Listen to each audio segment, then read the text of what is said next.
e eu também tenho uma professora que é gestora de um colégio aqui na Vila Fagundes, tá bom? E aí, falando desse livro aqui, eu vou apresentar ele e vou aproveitar para dizer na prática como é que funcionou a aprendizagem por meio de projetos, tá? Não vou me apresentar porque já me apresentei, mas esse é o início aí do livro. Bom, então aqui a gente tem, por exemplo, o encerramento do livro que foi na Bienal. Gente, imagina isso que é com o professor? É lindo, né? Mas esse foi o terceiro livro. Significa que a gente foi mais ou menos 4 vezes na Bienal, tá certo? E aí foi uma emoção de todo mundo. Não deu para todo mundo estar no mesmo momento, mas a gente foi até o stand, fui eu aí que fui a coordenadora de projetos, né? Não sei se é bom isso ou ruim, porque é bastante responsabilidade, né, Kátia? Uhum. E a gente apresentou o nosso projeto na Bienal, tá? Esse livro que está mostrando aqui, ó, esse foi o último, tá, gente? E o próximo aqui, esse livro que eu tenho em mãos, tá? Que é Aprendizagem por meio de projetos, tá? Bom, e aí aproveitando esse tipo, né? Aprendizagem por meio de projetos, transformando a educação através da colaboração e da inovação. Então, por exemplo, eu vejo muita Kátia fazendo isso, né? Kátia trabalha músicas e eu acho muito legal, a Kátia também recebe muitas sugestões dos alunos, mas ela tem um cuidado em relação a isso, né, gente? Quer dizer, é uma, como posso dizer, uma autoridade compartilhada, democrática, mas no final a gente faz um filtro também, porque a gente pode ter aí, como se diz, situações, pode entrar aqui.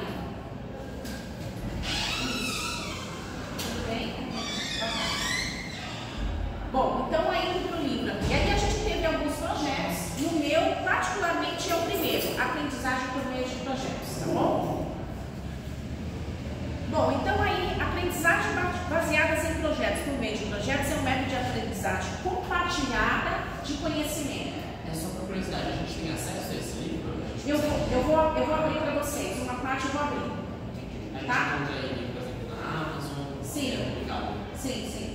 Depois eu vou falar sobre essa editora, para a gente amadurecer essa ideia, tá bom? A gente pode no final. A minha intenção é que a gente tenha um livro também da CAPES, só que é um outro livro, vamos ver se a gente chega nesse livro, tá?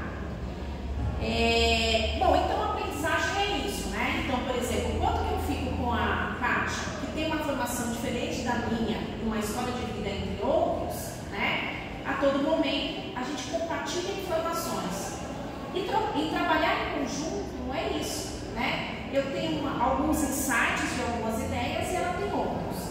E nesse livro foi isso que a gente fez. Essa pessoa em específico, eu quis colocar ela aqui, ó, que tá de azul, embora tem vários, essa daqui, ela é uma empreendedora, tá? E em um certo momento ela fala sobre a sua trajetória para decidir por que ela seria empreendedora. E ela vai contextualizando isso, né? E ela faz uma aventura aí por projetos, tá? Vamos para mais um. E aí uma definição, né? Eu gosto muito, né? Nem eu falei para vocês, de colocar um conceito. Da onde vem essa ideia, né? A gente inova a partir do momento que já tem construído. É muito difícil, mas não é impossível você ter uma construção do nada.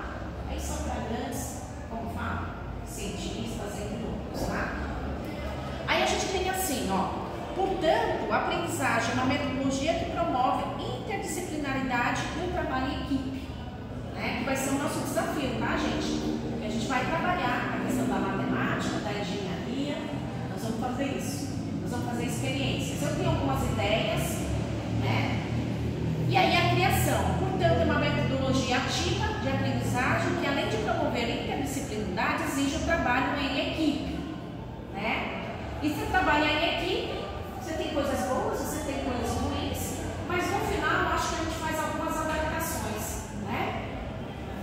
E aí a gente tem aqui um fluxograma de aprendizagem, né? Então você tem aqui, ó, produção e apresentação pública, crítica e revisão, reflexão, decisões e escolhas dos alunos, investigação, autêntica, eu vou dar um exemplo, uma questão de problemas e aprendizagem por meio de competência. Aqui eu vou dar um exemplo.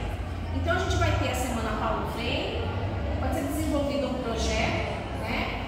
E eu estou compartilhando muito com o meu coordenador, né? Então ele deu uma ideia como ensinar contabilidade, você falar de matemática, né?